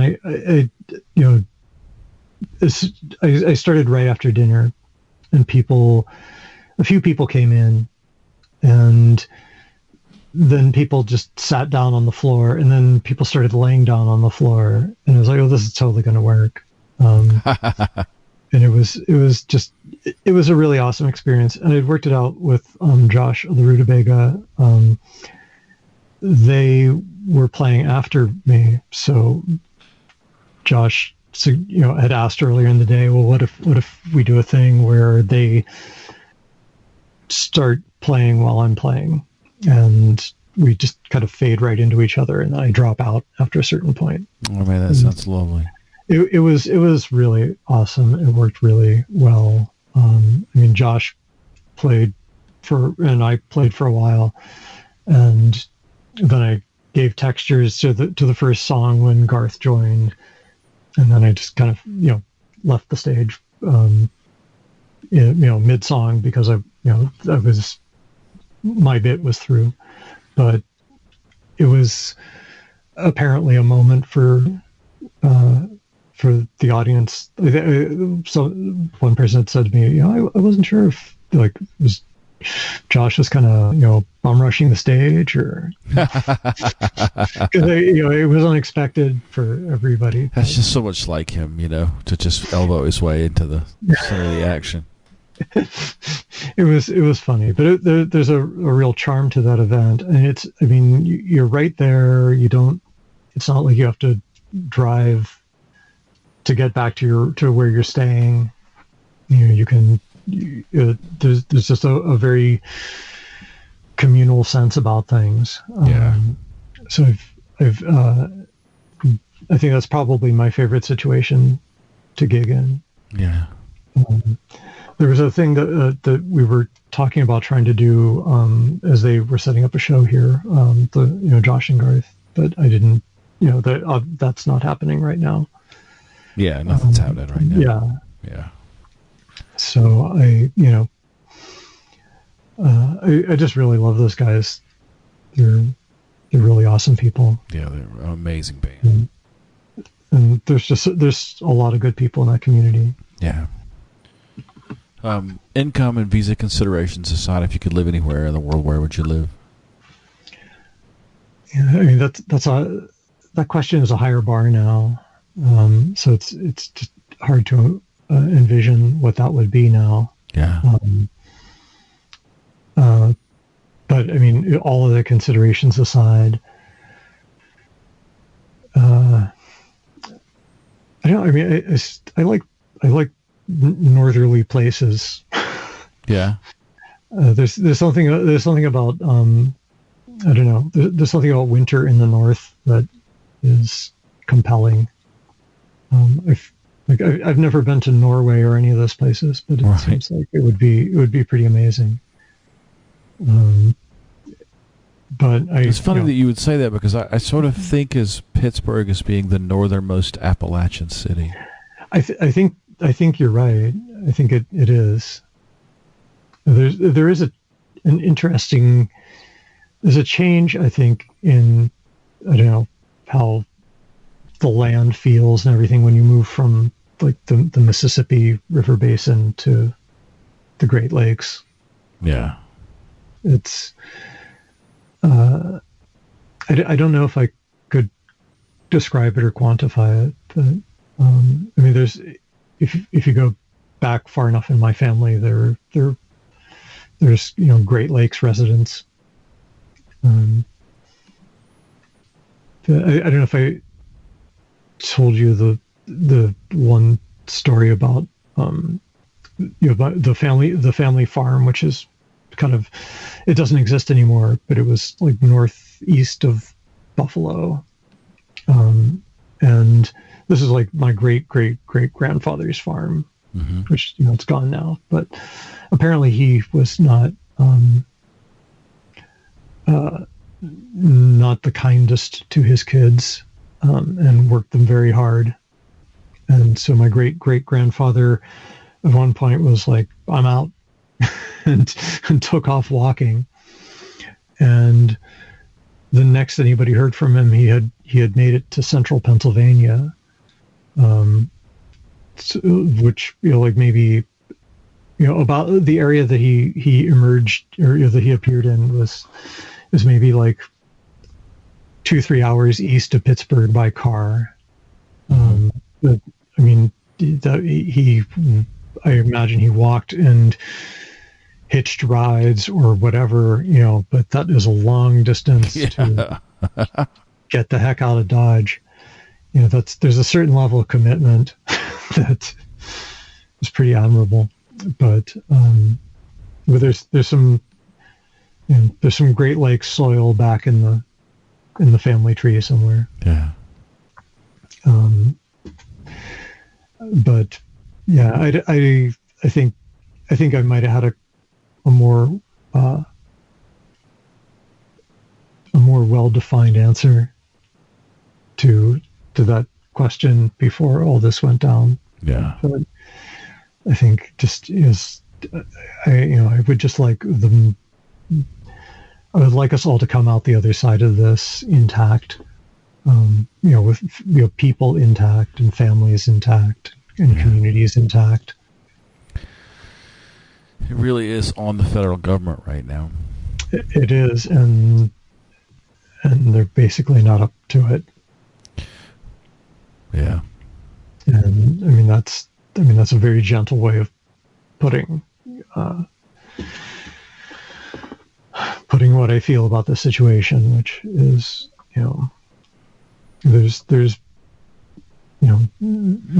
no one with our interests in mind at the helm. Yeah. Do you have an ideal musical instrument, and if so, do you already own it or not? I feel like I'm close. Yeah. There's the one guitar that I built that you played. Yeah, the sort of airline. The Resoglass one, and there's a couple tweaks I want to make to that, to get the action a little tiny bit lower. I really like having a Bigsby on a guitar. This past year, I bought one guitar on purpose and one by accident. And wait a minute, how did you buy a guitar on accident? That was so there's the Premier Guitar mystery box thing where every December they sell you a box for $40, and some people get like $40 worth of like picks and cables. Some other people get pedals. Some people get guitars. Yeah. And I had done it a couple of years, and the first year, like, I got like some T-shirts and strings and stickers and picks and those little wing nut knobs. Yeah. And then the next year was just like a strap and some strings and picks. But it was all, if you do the math, I mean, on it, it's like, well, it's about the worst you can do is about $40 worth of stuff, which is what you paid for. Yeah. And this year they sent a guitar. I think I think they like the review instruments that get sent to them. Right. They could take them down to some used instrument store and flip them. But what they seem to do is they hold on to them and will let go of them for this, for the mystery box, which is pretty cool. So it turns out this particular guitar, which is a pure Salem Mendiola, I put a Bigsby on it. It's like an offset with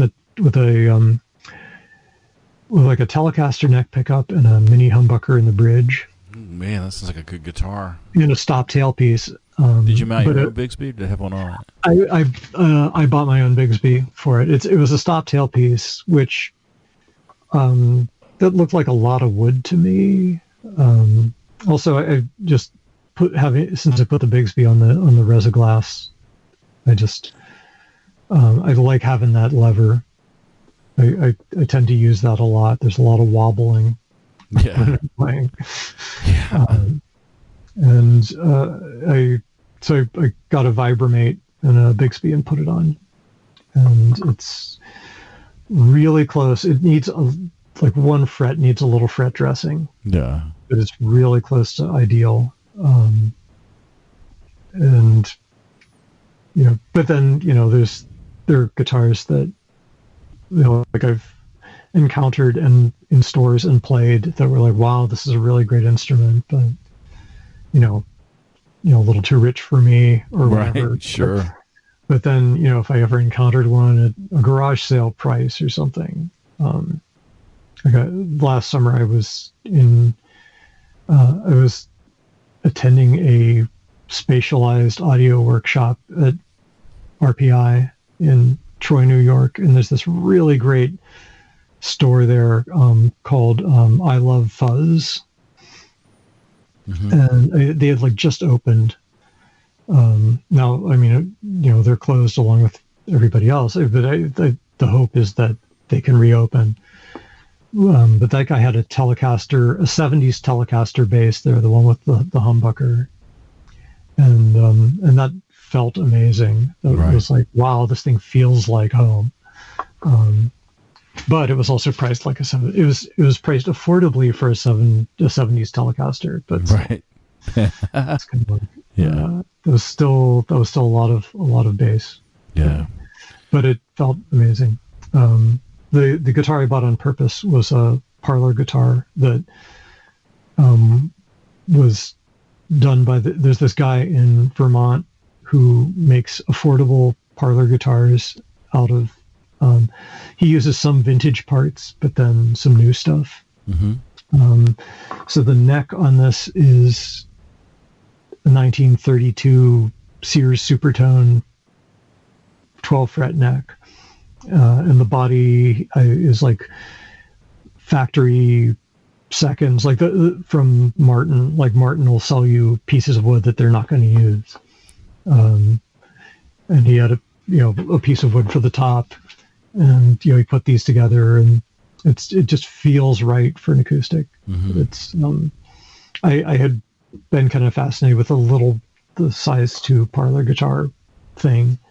Because it's a little guitar, you can pick it up, you can play it on the couch. Right. It was also helpful that it wasn't too spendy. So, because there's a guy in the Pittsburgh area who's doing brilliant parlor guitars, but they're a lot more than they're the kind of guitar that if you're making your living playing acoustic guitar, then you might be able to justify that.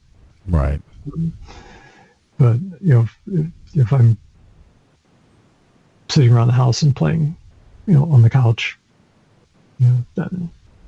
But that's really kind of been ideal because it's really gotten me playing more. Yeah. So I guess I do have some ideal instruments that I own. Yeah. I've owned a lot of really cheap, messed up instruments. And, well, you've got I remember you sort of got an affection for like the weirdo guitars. Oh, totally.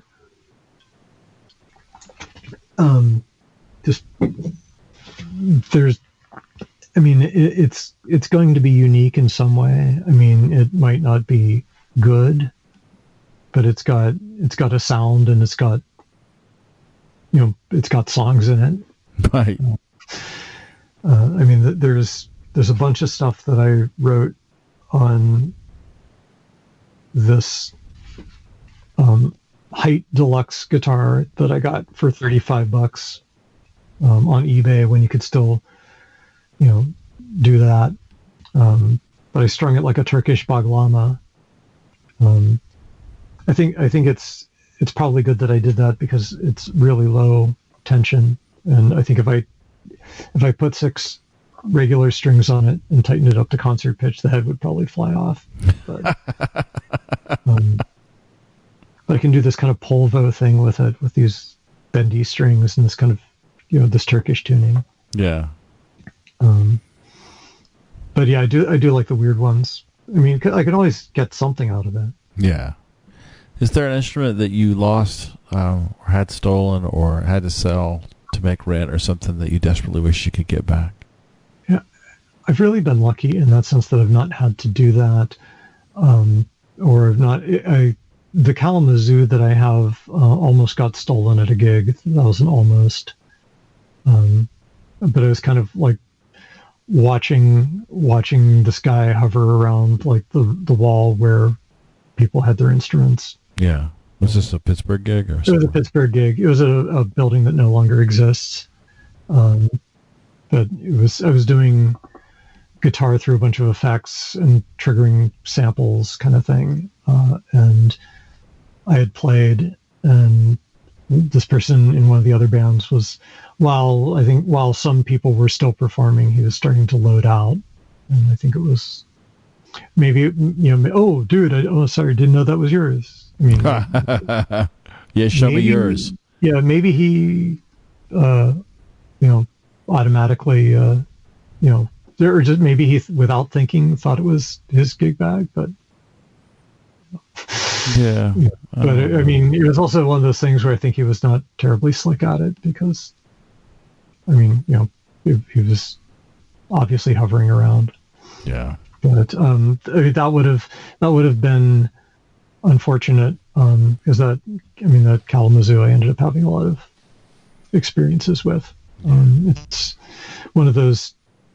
I bought it as like a ruined shell on eBay, and had to rewire it and find hardware and build it up into a usable instrument. I know a guy who does that with drum kits. Yes.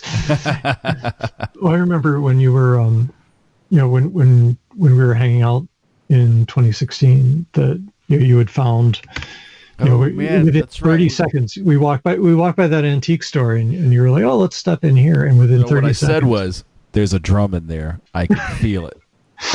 You were totally right. Took us about 45 seconds to find that drum. It was 1936. I was able to narrow down the year. Oh wow. Ludwig marching bass drum. Yep. And or concert bass drum. It was 28 inches. That thing sounded amazing when I put heads on it. I cleaned it up and replaced all the parts. Did I say Ludwig? It was a Leedy. It was a Leedy. Oh, okay. I thought it was a Ludwig for some reason. It was Ludwig and Leedy were essentially kissing cousins at that point in the 30s. But somebody finally just offered me more money than I had in that drum, and I had to let it go. But boy, that was a great drum. It was. I mean, I only saw it in shell form, but that was that was pretty amazing. I just had a feeling. I looked at that shop and thought, "Oh man, there's definitely a drum in there," and there definitely was. Yeah. So I've been lucky not to lose instruments. I mean, now what the future holds, who knows? But I've been letting some go lately, man. Just I only need so many drums, and it's getting to where I couldn't move through the garage without turning sideways to get around all the drum sets. So, well, I think well, you've seen this little room that I'm in, right? So, if you could be a guest performer with any band or musician for one song, who would that performer be, and what would the song be? Oh, that's a really hard one. Because a lot of my musical career has been involved in the improv world. So there's kind of a common practice of, well, we're going to throw some people together, and sometimes it'll work and sometimes it won't. Yeah. And so it's kind of like a thing where even if I, for music that I like, that other people are doing, I don't necessarily hear that I can add to it and make it any better. There might be there's some exceptions maybe that I can think of, like in those cases I think I'd probably want to just cover it, but because I wouldn't want to like jump on the stage and right hey guys, I'm going to sit in, but I can hear a part that would be really cool if someone played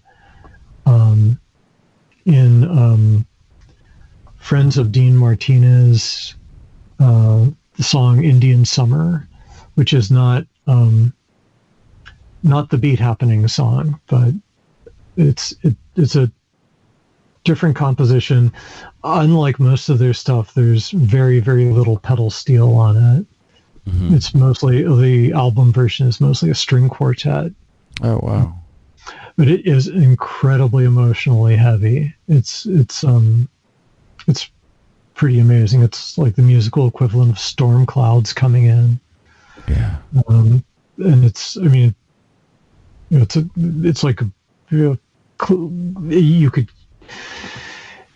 I would stand it up next to anything in the classical repertoire, really. It's a pretty amazing piece of music. But I could hear an additional line with guitar through fuzz that would be a nice addition to that.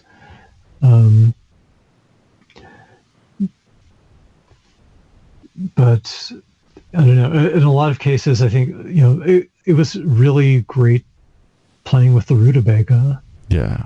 That was kind of a peak thing. I did something similar with Wales at the barbecue last year in Chicago. But it was also really special to be on stage with the rutabaga and contribute to their first song. Yeah. But I think, in terms of like Shoot for the Moon, kind of like peak life experiences to have. I really don't know where a lot of stuff I think I would just prefer to listen to it as it is than to be contributing to it. I can contribute as a listener. All right, last question. If you could imagine a taxi that can go anywhere in space or time, and you got in this taxi, you said to the driver, "Hey man, take me home." Where's home? That's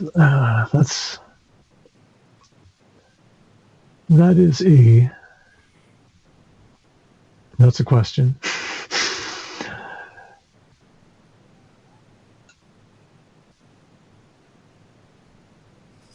I would say here, where I am now, at least not so much the place itself, but with my family here, after all this has blown over, after we're all healthily through this year's experiences. Yeah, I left the house for the first time today in 14 days. Wow. And got suited up in protective gear, P95 mask, which is like an N95, but an industrial respirator, and like a Gore-Tex coverall and gloves, and went to somebody's house to install their Pro Tools system. I mean, it was one part like the money was just too good to pass up, and another part that like this person's been waiting on me to do this for like a year, and it was finally just like he's also locked in, so it's kind of unavoidable. But I hope I didn't get anybody sick or vice versa. Yeah, I mean, it seemed like you were all suited up, so I would think you would be fine. I mean, how's your daughter? I mean, she's sick like she's healthier right now than she's been at all in 2020. Like since the 23rd of January, she's had one thing or another: the flu, sinus infection, bladder infection, every kind of like another sinus infection, like just one thing after another. And now that she's not at school with a whole bunch of other kids, she's just been fine. That's awesome. Yeah. But you were quarantining because she was not feeling well, or you're just doing the stay at home quarantine to avoid getting or spreading? Well, she had been sick, like I said, for weeks, months really, and my wife has some immune stuff too. And I just felt like the smart thing to do when they canceled South by Southwest. I thought there's people who have access to information that maybe I don't have that are taking this very seriously. So I'm just going to take it just as seriously as they did, and went out and bought a couple of weeks worth of food, and just we've been locked in ever since. And I haven't really regretted that decision at all. No, I think that I was, when I saw that you had to cancel, I thought that's, I was wondering how you were taking it, because, I mean, those gigs were long awaited and high profile, and I think you were primed to do them. Man, I was so stoked. I mean, Pinky Doodle Poodle got their visa, and they got back over here, and people were really excited, and we've had to cancel every single Pinky Doodle Poodle gig. And I was going to get to play with all these bands from India that I love, and none of them even left India. They're all on lockdown there, so it was just a huge disappointment. But I'm home with the people that I love, and I'm working in the garden, and today was an absolutely perfect, beautiful day. And so, it could be worse. That's, I think that feels right. Yeah. To say. I really appreciate you doing this. Well, thank you. I'm really glad to be a part of it. Yeah, I think that all of us are kind of wrestling with anxiety, and maybe people are going to find drone as a way of sort of helping them kind of just calm the fuck down, or at least it'll be good for some people to hear that like someone's kind of been down that road and come back and kind of has a handle on it now. Well, there was like last Monday, I was thinking that, it was kind of the first day for a lot of people to really be locked down. And my thinking was, and I'd actually done this a few years ago, because crazy startup life, not crazy, but startup life, I had been in a situation where there's a lot of work to do. And Jacques, have you talked to Jacques? Not lately. Great. He's doing well, I think, in Memphis. but he and Robert had set up the Memphis Concrete Festival, and they had asked me to play the first one, and I was like totally stoked to go down there and do it. But there was just no way with like what I had to do in like job life could I like shake that much time loose to like drive down there, do a thing, see the whole festival, come back. And I didn't want to cancel, so I thought, what if I live stream from my house to the venue and set up like, an ice cast. So I put this thing together with like,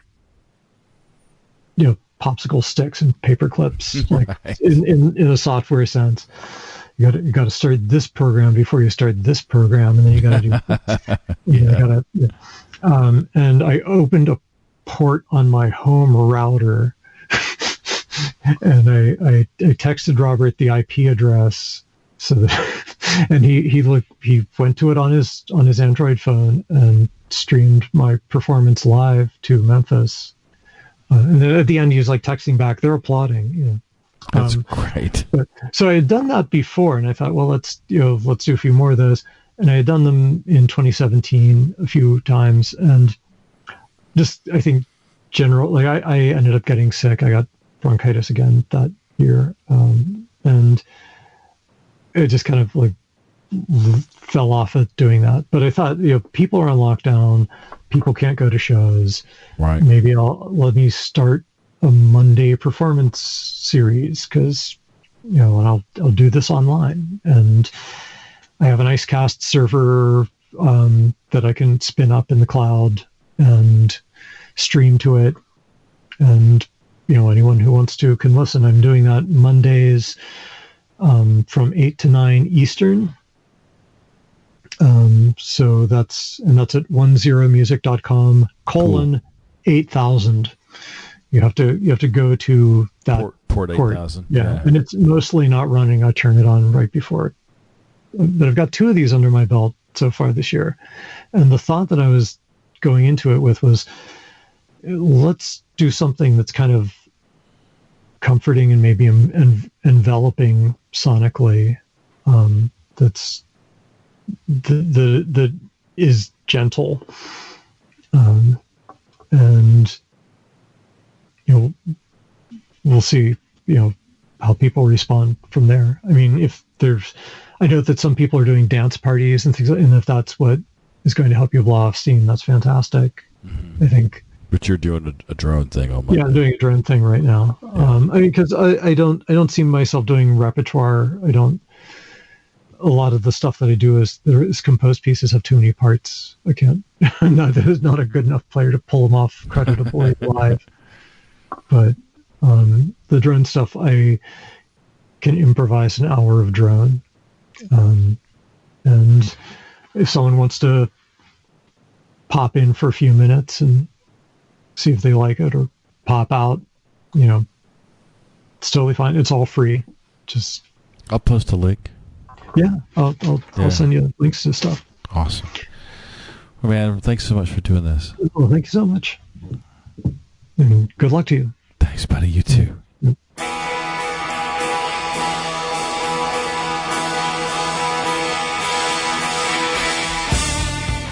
All right, episode 58. Maurice Rickard is one of my favorite people. I hope you enjoyed that as much as I did. Hope everybody's hanging in there. I realize it's just a weird time. Nothing that I have lived through in my 50 years on the planet compares to this. And we have lost so much. We lost John Prine, who was a personal hero of mine. If you follow me on social media, I have an amazing John Prine story that I sometimes can't even believe I lived through when I met the man. We've lost Adam Schlesinger from Fountains of Wayne, one of my favorite power pop bands of all time. Just an amazing mountain of talent. We've lost Alice Marsalis. I mean, the list goes on, and I think it's just starting. I remember when they canceled South by Southwest back in early March, and I was like, really? Really? Seems a little premature. And now we know that the reason all these musicians are dying is because they were working. They were in rooms full of people when this was all happening, and they all got sick. I mean, Delfeo Marsalis got it too. He was gigging during Mardi Gras, just like every New Orleans musician was. And that was in early February, mid-February. And, man, if we'd just known a little sooner, we could have saved some lives. It's a real shame. I'm always going to miss John Prine. I'm always going to miss Ellis Marsalis. I'm always going to miss Edo Schlesinger. I'm always going to miss the other people that I've lost already and people that I'm just petrified of losing now. If you're like me and you're just itching to get out and do something, like check yourself. Find a way to stay home because we just have to stop the spread of this thing if we can. If you're in the future and you're listening back and you're like, wow, what was the summer of 2020 like? It was fucking weird, man. Let me just tell you now that it's just crazy. All right, last bit. I want to thank Jake Kreger. He's a producer of the show. He also does the YouTube channel. He edits all the video. Like, I record these videos of me making quarantine food, and he puts them up there so you can figure out how to make bread really easily while you're in quarantine. Go check that out on YouTube. Check out the YouTube channel for Crash and Ride. Thanks, Jake. I want to thank Gene Wolfolk. He's the guitar player and singer and the primary songwriter from the band The Powder Room, who supply all the music that you hear on Crash and Ride, the music you hear underneath my voice right now, the music in the intro, the music on the bumper. That's all Crash and Ride from their album Curtains, which you can check out at thepowderroom.bandcamp.com. Gene has a new band with Erica from Motherfucker. Not Erica the drummer from Motherfucker, but Erica the singer from Motherfucker. Their new band is called Dream Tent. You can check that out at dreamtent.bandcamp.com, DREAMTENT.bandcamp.com. And finally, thanks to our Patreon subscribers, which you can check out at patreon.com/crashandride. Thanks for your support. Thanks for your emails. Thanks for showing up at shows when we play shows. I miss you so much. I cannot wait for us to be in the same room again. I cannot wait to hug your neck. I cannot wait to give you a fucking high five. I cannot wait to play drums for you again. But until we meet again, take care of yourself. Be kind to yourself. Ask for help if you need it. When you can, let's go see some shows together. Let's go see live music. Let's support our favorite bands. And remember, loud guitars save lives.